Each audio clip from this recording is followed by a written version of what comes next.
Hey guys, it's 21 Maxwell here and welcome to episode 2, the WWE series. It's a new day, yes it is. As you can tell by my voice probably, I'm a little bit under the weather. But as Vince McMahon always says, the show must go on. Basically, I've had this show booked since Thursday. Plan was to record it on Friday, stalled up until Saturday, man flu. So I'm going to force myself through it. Hopefully I've not got too much heavy breathing, it doesn't sound as bad. Let's get the show up and running so it's live for Monday. And keeping up to trends where I'm kind of making sure every video goes live on a Monday. A few other things I want to quickly cover. How shite was Raw last week? Absolutely terrible. I gave up halfway through. It was awful. And how good was NXT? Respect. Really good show. Some of the matches maybe not so good as others. Some wrestlers with great showings that you wouldn't have expected of. Great showings from Baron Corbin, Bayley and Sasha. Not as good as our last match, but a fantastic story. And great showings by JJ and Chad Gable as well. Apart from that, guys, other thing I want to shout out is remember we've got the TNA series as well. A lot of folk will look at it and go, lol, it's TNA. It is by name, but the roster is pretty much not TNA. It's pretty much I've run my own company now. A lot of these stories are booked through all the way to Bound for Glory. I'm way ahead with that series. That's how this one's getting booked week by week. Honestly, the stories that are about to be told on that series, definitely check it out. It'll give you an idea of where I should be going with some of these stories. And the final thing I want to ask is, basically I'm unsure when you would like the pay-per-views up. I feel like having them back to back, Sunday and Monday, when the pay-per-views is on is maybe just too much, for you to watch in quick succession. I feel like, it's kind of congesting it a little bit. So what I'm going to do is I'm going to put up a straw poll, guys. If you'd like to vote when you would prefer to have the pay-per-view video go live, or you like it on the Sunday, I can do it if that's what people would like. But the rest of the week's available apart from Mondays and Tuesdays. Tuesdays because I'm a little bit busy. And I can work it around that and hopefully get your pay-per-view up probably a couple of days before the actual pay-per-view itself happens. But again, it's up to you guys. So all that will be in a straw poll provided below. Apart from that, we're carrying on for last week. Still same kind of feuds as real life. We've got a couple of angles I want to take forward going from Hell in a Cell. One I don't think's ever been done before, and a lot of people may hate it. But I can't wait to actually try it when I get to it and see what the reaction is. Apart from that, guys, sit back, relax and enjoy. We have another episode of Raw and we are booking it from the Mid-South. That's all I know. Anyway, guys, enjoy. So another thing I want to quickly say is, obviously a lot of the NXT guys will want to come up because of their overness. Basically, I don't really have plans to use Finn Balor at the moment, but we'll have him in pre-show. It's got him as a heel for some reason, so again, giving him a lot of segments of the pre-shows. Kind of turn him if I want to make him face before he comes to the main roster, or keep him heel, whatever. But whenever the time's right, we'll bring him in. So when somebody's going to debut, we'll do a couple of pre-show matches, and you'll have a rough idea when they'll be debuting. So in a match that had some good action, but not much in the way of heat, Finn Balor defeats R-Truth in 8:50 with the Prince's Throne. Probably need to change his moves. C63, that's pretty good considering he's just out of NXT. R-Truth and Finn Balor have great chemistry in front of this 11,254 crowd. R-Truth's improving his performance skills. Only a few negatives here, mostly for R-Truth holding back in poor gimmick and Finn Balor holding back. So overall, I'm pretty pleased with that. It's a good match. So we start off the show with the WWE World Heavyweight Champion Seth Rollins. Let's cut straight to the chase. My name is Seth Rollins and I am your WWE World Heavyweight Champion. I should be protected by this company. And what happens? I'm chased out of the building by a sick, demented employee who's supposed to be the Director of Operations. I demand now that Kane's contract is terminated and he's immediately sacked from this company and gets the hell out of my life. So basically Seth is pissed off because Kane chased him away after the main event last week and he fears for his safety and feels that the WWE Champion should be protected a bit more. The 40 breakdown storyline continues at a B-75 to open the show. While Seth mopes in the ring, Triple H's music hits and the COO of the WWE heads to the ring. Seth, listen. Now I understand you're upset with Kane, and we can confirm that he no longer works as the Director of Operations. However, his contract clearly entails him to be able to continue on as a WWE superstar. Seth looks, what? Seriously, Hunter? You've got to be kidding me, man. That is a disgrace. It's just not right. Triple H says, Seth, don't. There's nothing you or I can do about this situation. Just worry about your match tonight. Seth looks shocked, turns around and goes, what? Who am I even facing? Triple H says, Dolph Ziggler. Good luck. Seth then looks furious as he realises that he has the show up tonight in the main event. So Ziggler versus Seth Rollins is your main event. Triple H tells Seth Rollins not to worry about it. And that's a B plus 84. So that's a good second segment. Our first match of the night is about it had some solid in-ring action, but non-existent crowd heat. We had the boss, Sasha Banks, defeat Natalya in 606 with pinfall with a wheelbarrow bulldog, D41. The announcing quality was good, colour commentary lifted the match as well.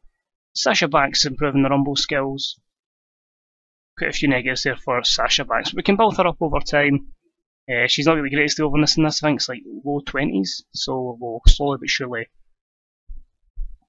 be building her up. Next up, an extremely short match. Braun Strowman defeats Darren Young in 4:30 with a big splash, an E plus 34. I took the advice that was put in the comments section below last week, and he is now a lower mid-carder, but again, it's just building up his push slowly.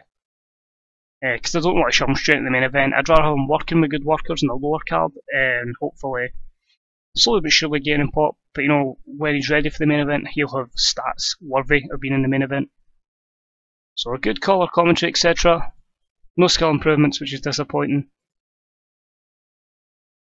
A lot of negatives there for Braun Strowman. Again, hopefully we can build it up. Post-match, Bray Wyatt cuts a promo. Roman, you have witnessed the destruction that is Braun Strowman. But I'm with you, this needs to end. And it needs to be us that do battle. So if you're the man you claim to be, leave your boys in the back and I'll leave my monsters back. We go to war. Now you think, one-on-one, you fancy your chances, big dog. But you see, that's where you're wrong. Abigail has bestowed her faith in me. That I am Bray Wyatt, and I am the new face of fear. So I think we do this in the most brutal way possible. Hell in a Cell. Bray Wyatt then does his evil laugh as we cut to the commercial. So basically, Bray Wyatt's proposing that we do the Hell in a Cell match between Roman Reigns and Bray Wyatt. And he's put the pressure on Roman Reigns to respond. The why you Roman storyline continues. Apart from that, just one negative was the cold crowd, but overall a good promo there from Bray Wyatt as we continue the feud between him and Reigns. Next up, and about had some solid in-ring action but non-existent crowd heat. Charlotte defeated Layla in 5:35 by pinfall. This got an E plus 35. Now you're wondering, why Layla? Well, she's still on the roster in this, so I thought, well, she's got decent overness, a seasoned veteran. Well, she's old there than most of the other divas, so why not use her to put other divas over before we write her out? So I thought, perfect, we'll put her in, and Charlotte gets the win. There were no skill improvements, just about overness for Charlotte. Most of the negatives there are for Layla. But you know, we'll use her to put over Charlotte, to put over Becky Lynch, to put over Sasha Banks. I think that's perfect, we'll go with that. Well, Charlotte's in the ring with NC Team Bella up on the Titantron. Oh Charlotte, look at you doing your daddy so proud. Winning matchups against complete and utter has-beens. Well, guess what? Next Sunday, I still have a mandatory rematch clause. So at the Hell in a Cell event, I'll be taking back my Divas Championship. That's if you make it to Hell in a Cell. As next week, you'll be taking on my sister Brie on Raw. So Nikki's put the challenge there. She says she's got a rematch clause next week. Brie turns around and says, you better be ready for next week, Charlotte, because next week it's time to step up to Brie mode. Yeah, but I had to mention Brie mode, I just had to do it. We'll got that match for next week. Brie Bella versus Charlotte, and that's a D plus 48. And Alicia Fox improving her acting skills. Not bad. We'll take it. We're then backstage in the authority's office when Sheamus walks in. Sheamus says, so Hunter, you wanted to see me? What's the crack, fella? Triple H says, don't fella me, Sheamus. We called you in because we want to see if you could potentially be a future world champion. Are you good enough? Sheamus says, good enough? Well, I do hold the Money in the Bank briefcase. Triple H says, don't interrupt me. I want you to prove to us and prove to the WWE Universe that it will be best for business if you cash in your Money in the Bank contract. So tonight, you have a match with Neville. Good luck. So Sheamus worked the crowd well, using his freedom to improvise. That was good. I was really worried about that, so that's decent. And a good B-75 segment there for Mr. Money in the Bank. Also developing better performance skills, so that's good as well. Well, the negative was done to a cold crowd, but overall, for a segment in the middle of the show, I'm very happy with that. Next up in a match that had some good action and average heat, Cesaro defeated Stardust in 10:01 with the neutralizer, a C-58. Nothing really to comment here. Filler match. Both men holding back slightly, Stardust with a poor gimmick, and it lowered the crowd's mood. After the match, Cesaro has won and he's celebrating up the ramp, while Stardust lies in the ring. He's slowly getting up and requests a mic. This is an injustice. Yet another superstar who portrays himself as a superhero. Well, let me tell you something. We all know what happened to my last hero, Neville. Little Neville, trying to steal the cosmic key. But in the end, the villainous one managed to slay your hero. It just shows you, and then out of nowhere, Neville runs into the ring and starts beating down Stardust. He whacks him down with a kick. He sets him up for the red arrow, before Stardust quickly gets up and bolts up the ramp to live to fight another day. He has just survived this attack from Neville, and we don't get to see the red arrow. So D43, although this feud has been on for absolute ages in the WWE, I still want to kind of book it a little bit to get Neville a little bit over in this, and for some reason Stardust is the main eventer in this mod, so I'd lower his overness a little bit and build up Neville, so we'll have a good little feud between them going forward. Next up, an extremely short match. Randy Orton defeats Bo Dallas in 2:03 with a running punt to the head. We'll just say it was the RKO, right? Getting down to this mod, but we'll just say it with that RKO. It's basically a squash match to get Orton on the show. I had nothing for him. C62. Orton came out of the match looking good, and the announce quality was good as well. No skill improvements. Negatives. Both guys holding back, and Bo Dallas has low momentum. Overall, again, it done its job. It was a squash match. Next up, an extremely short match, another squash match. Kane defeats Curtis Axel in 1:31 by pinfall, by tombstone. D+50. Really, this is just to highlight the monster that Kane is, destroying this jobber opponent at the moment in Curtis Axel. Again, nothing for him just yet. That may come down the line. A lot of negatives here, but again, just giving Kane a little run before he takes on Seth Rollins at the pay-per-view. We then cut back to Seth Rollins and Triple H, who are looking on, watching Kane's match against Curtis Axel. Triple H says, honestly Seth, you're the man, you can handle this. Seth just looks up in shock and is speechless as Hunter leaves the room. So B-76, again just hyping up that Triple H believes that Seth Rollins can beat Kane. Then the match that had some good action and average heat, the Ryback defeated The Miz in 5:47 with a suplex power slam, we'll just say shell shock. D-58. Ryback's improving rumble skills, The Miz is improving performance skills. Quite a few negatives there, but really this match is just to hype up the fact that Ryback's getting a couple of wins and gaining some momentum before he gets a chance at Kevin Owens again. After the match, Ryback is celebrating, when out of nowhere Kevin Owens appears and attacks him. They have a back and forth brawl. Ryback gets up and gets ready for shell shock before Owens falls down, bounces Ryback off the ropes and nails him with a pop-up power bomb. Kevin Owens then grabs his title and mocks Ryback by doing his "Feed Me More" chant. It's pretty similar to what you've seen on SmackDown and on Raw. You know, it looks like Ryback's going to get the big move on Kevin Owens, an eye rake or a reversal. Kevin Owens then sets up the pop-up power bomb and lives to fight another day. So continuing their feud with a nice C60 angle. No skill improvements, but it's a feud that I think in real life has a lot of potential, and hopefully, you know, we get a good little feud out of them here.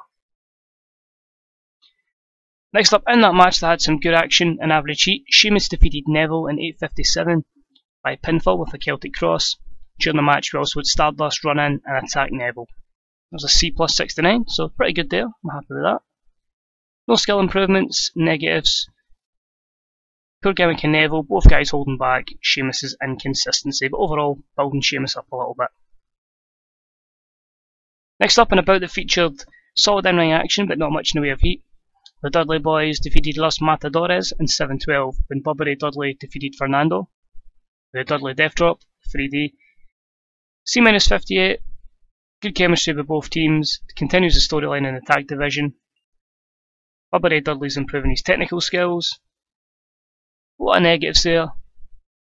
And another thing you'll notice is because it's 3 hours and because it's not on the USA network, it's basically not televised, we don't have the adverts, we get so much more matches in, which is giving so many guys TV time. So there are a couple of filler matches, but at the same time it's making everybody that needs to look strong, which is something WWE doesn't tend to do.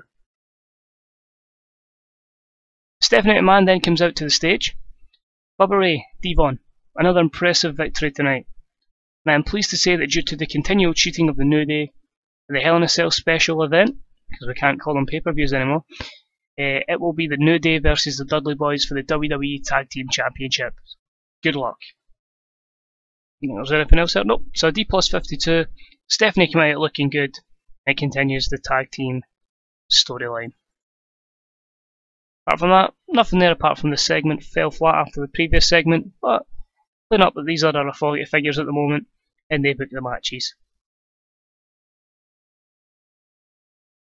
We then have a hype video telling us that we are just 13 days away from the Go to Hell tour, heading towards the Hell in a Cell pay-per-view, Undertaker versus Brock Lesnar, so we're definitely having that.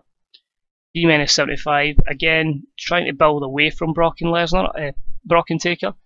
I'm not going to use them as much, so I want to try and keep it as realistic as possible and build new stars, but they will be used when necessary.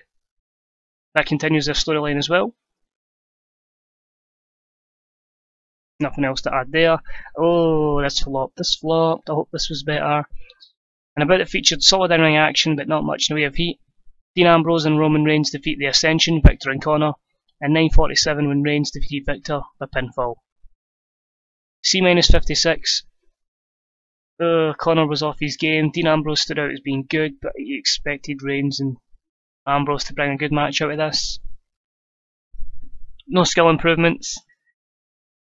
Oh, it's a lot of negatives. Everybody failing to deal with the pressure going out there. I've just noticed one I've never seen before. Dean Ambrose was penalised because someone else is playing his gimmick better. I've never seen that one before. That's a real interesting one. I need to look that one up. So interesting, that's two of our future faces of the company struggling to have a match with two jobbers. Even though as two jobbers you'd still expect a decent matchup for them to carry. So we need to continually build up Ambrose and Reigns for the future and move on from this. But again, just making them look strong going forward. So we then cut to a promo with Roman Reigns. And Ambrose is obviously standing next to him. Roman Reigns says, "Wyatt family, we've battled for months and months, but this has got to come to an end. So I accept the match at the Hell in a Cell, the fight of all fights, the war of all wars. Bray Wyatt, Roman Reigns, we end that war that night. Bray Wyatt wants to get a hold of you within that cell. You will not walk out the same man who walked in. Believe that." Ambrose looks at Reigns. He's a little bit puzzled and mutters, "Oh, what the hell about me? What am I meant to do?" Before Reigns just walks off. That's hinting at something. Not what you think it is, but it's hinting at something, that's all I'm saying. Roman Reigns struggled when going off script. It continues the storyline. Apparently Roman wants to be unscripted, so I went, yeah, on you go. So we'll see about that in the future. A few pure things there from Roman Reigns, but again, we need to build him up as one of our future stars. A video is then shown, returning soon to Monday Night Raw, is basically Bad News Barrett. I'm afraid I've got some bad news. We're dropping King Barrett, we're going with bad news, and he'll be back soon. D plus 48. So again, you can see because of the mod we're using a lot of low ratings, but it's up to us to build stars, and it gives us longevity in the save. So I'm more than happy to do that, and it makes it more challenging. It's time once again for the John Cena United States title open challenge, and John Boy hits the ring, ready to give another pre-match promo. Ladies and gentlemen, the champ is here. Tonight we again open up the John Cena United States challenge as we continue to raise the prestige of this glorious championship and gives some superstars the opportunity to showcase their talents. So everyone in the back, this is your opportunity. You shall step up to the task. He's interrupted with Rusev hits, Rusev smashes, and the Bulgarian Brute, flanked by Summer, comes to the ring. John Cena, at the WrestleMania, you took away my United States Championship. Tonight I take it back from you. Prepare to lose. That's an absolutely terrible impression of Rusev, but I'm taking it. B-73, that's a decent promo to hype up their match. And an awkward pairing between Rusev and Summer Rae. We will end that, but when we get the storyline, you know, we can't just go, I don't know, with her anymore. We have to make it a storyline, make it realistic. That's what I want this to be, at times, realistic. Apart from that, no skill improvements. Poor chemistry and a poor gimmick for Cena. Also, like, keeping it realistic, we won't be signing like random people, maybe like a couple of people that go to development. Again, I just want to try and keep it realistic and see if we can really usher in that next generation coming from NXT. And basically show Vince where he's going wrong, essentially. Match itself delivered, it might not have been enough to save us, but a match that had some good action and a good crowd. John Cena defeats Rusev in 13-10 by pinfall with an attitude adjustment. Cena makes defence number 2 of the United States Championship. B-77, pretty happy with that. Summer Rae did some good work at ringside. Again, we get the mention of the awkward pairing. No skill improvements. Negatives, oh my god, Rusev. Couldn't go all out. Stamina for Rusev? Really? I thought his card was pretty good in a match I've seen him in that's lasted a long time. He's been fine. Pretty disappointed with that. But overall, it's still a good match. John Boy carrying the company. We'll keep at it for now. I think I'd be better off without Summer Rae as my manager. Don't we all, Rusev? Don't we all? Anyway, as Rusev struggles to the back after his match with John Cena, we see Dolph Ziggler walk by him and just laugh. Ziggler turns around and goes, "Unlucky dude. Maybe one day you'll get there." As Ziggler mocks him. B-74, continuing the awkward pairing, but it continues the storyline regardless. Rusev managerial chemistry was negative, but a good match, good segment, sorry. Considering it's one of the last segments of the show. Main event flopped. Fuck, we're gonna lose a lot of pop here. And about the feature, great action and a good crowd.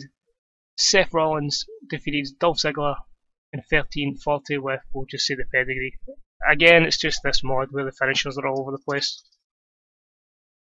I'm not going to be negative towards the mod maker because, let's be honest, the time and effort these guys put in to get the stats and to make it realistic, a moveset thing's minor, but I can easily be amended. So, C62, disappointing. Awkward pair between Ziggler and Lana. Again, we'll sort that one out. The match had very little drama to flow, as nobody had the psychology to control it properly. Okay, that's disappointing. I'm sure probably looked into that. I usually think Rollins and Ziggler matches are pretty good. But you know, it's always going to take a couple of weeks to get used to the mod and what workers work with who and who doesn't have certain stats, because they're all different. But Ziggler's improving his rumble skills and his flying skills. Negatives here. Both guys holding back. Rollins' inconsistency and poor gimmick. Psychology, quite a lot of negatives there that could have maybe took us up to even a B- in my opinion. Seth is celebrating, winning a hard fought contest. Basically wanted Justin no more before bang, Kane's pyro goes off. Obviously it's not as noticeable in this because in real life you clearly see the bits with Kane's pyro, so you know Kane's coming out. And he heads to the ring. Rollins looks scared and looks to run, but Ziggler is up and prevents Seth from leaving. Seth goes to run towards Kane, but then he turns back and it's a super kick from Dolph Ziggler, which puts him right into a tombstone by Kane. What a message the Demon has just sent to Seth Rollins. So C plus 70 to end the show. The authority breakdown has advanced. It's going to look like a poor rating and we're going to have to be building up some superstars in the future. Yep, C plus 70 increases our popularity in 19 regions, lost its popularity in 16. I'm assuming then that's just America, we've kind of lost everything. And all the positives are probably going to be Japan, Mexico, Australia, various other places like that. So let's quickly look. Superstars was absolutely terrible. I don't try in Superstars, I'm not going to hide that. I just basically do things to get a little people over, a little couple of guys over. Is it just me or can I not see Raw? Oh, there we go. Well, it was just me being ill. Pretty good show. It is what it is. At the end of the day, as long as we're making money and we're still the #1 company, I don't care. I'm in control, so unless we're going to administration, we can keep having low. We can keep losing. I don't know why I went to schedule. Sorry, size. We can keep losing pop and importance just now, because over time, once we get everybody over to a level where it would be, we'll be fine. Because let's be honest, in real life, you could say the WWE's losing viewers every week, and until we get the popularity of some of the wrestlers over, I wouldn't worry about it. That's all I'm saying. You know, as long as the storylines are good and everybody's enjoying that, that's the main thing. Bubba Ray Dudley's got some morale issues. He's been a pain in the neck. That's twice he's had incidents. So I don't think he's going to last very long before we just ditch them. Big Show's unhappy for being left off Raw. I've got nothing for him at the moment, but hopefully we'll sort something out. But as I say, guys, we'll check our emails quickly actually. Brad Marix is back. Ratings are up in Canal 5. Well, ratings are up everywhere it seems. J Sports, the main one, USA Network, we're down by 0.01. But yeah, that's basically it for this episode, guys. As I say, if you want to get voting on the straw poll, that'll be in the comments section below. Just see menus like the pay-per-views up. If you want them back to back, I'm more than happy to do it. Gives me more time then to book the show. But at the same time, if you want them like the Wednesday, the Thursday, giving you a couple of days to digest everything. Maybe there's a certain day that you watch YouTube videos, so it's a lot more ideal for you. As I say, just post in the straw poll, and we'll hopefully come to something, some sort of arrangement going forward. Because Hell in a Cell is not next week, but the week after. I think it's penciled in for. No, I have to do check my schedule. Where are we? Third week October, so yeah, that'll be right. But apart from that, guys, if you enjoyed the video, smash the like button. If you've got any comments regarding the series, any well wishes, because I'm still ill, but I should be fine by the time this is uploaded. It's just the usual 24-hour man flu. But apart from that, cheers for watching, guys. Take it easy, and hopefully Raw tonight is a lot better than it's been previously. Peace out.